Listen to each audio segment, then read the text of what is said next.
দেড় মাসেরও বেশি সময়েও এলপিজির বাজারে নিয়ন্ত্রণে আনতে পারেনি সরকার।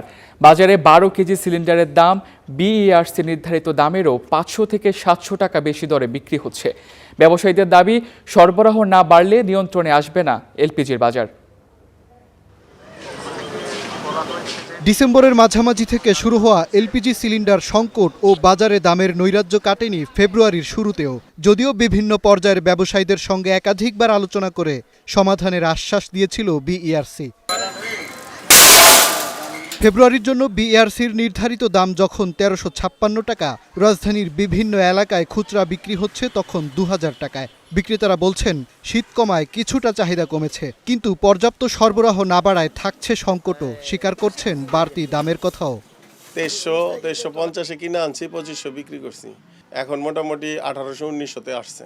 রমজানের অর্ধবর্তী ইনশাল্লাহ আগের পর্যায়ে চলে যাবে। আগে গাড়ি পাড়ায় দাম 3 দিন লাগতো, এখন মনে করেন 24 ঘন্টা লাগতেছে। আমাদের ক্যারিং কস্টিংটা বেড়ে গেছিল, আবার আপনার লেবারের খরচ আছে, ড্রাইভার খরচ, এটা হলো আপনার এখন দেখা গেল 2-1 দিনের ভিতরে এসে পড়েছে।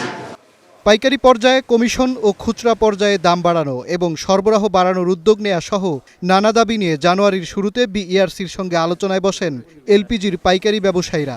আলোচনার পরেও কোনো কিছুতেই সমাধান আসেনি বলছেন তারা। যে লাউ সে কদুই আছে।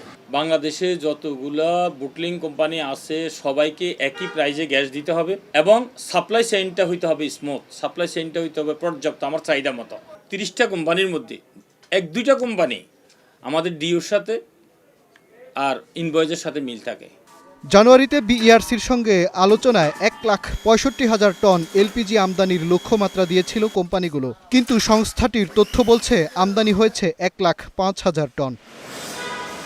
মাজহার মাহবুব, স্টার নিউজ, ঢাকা।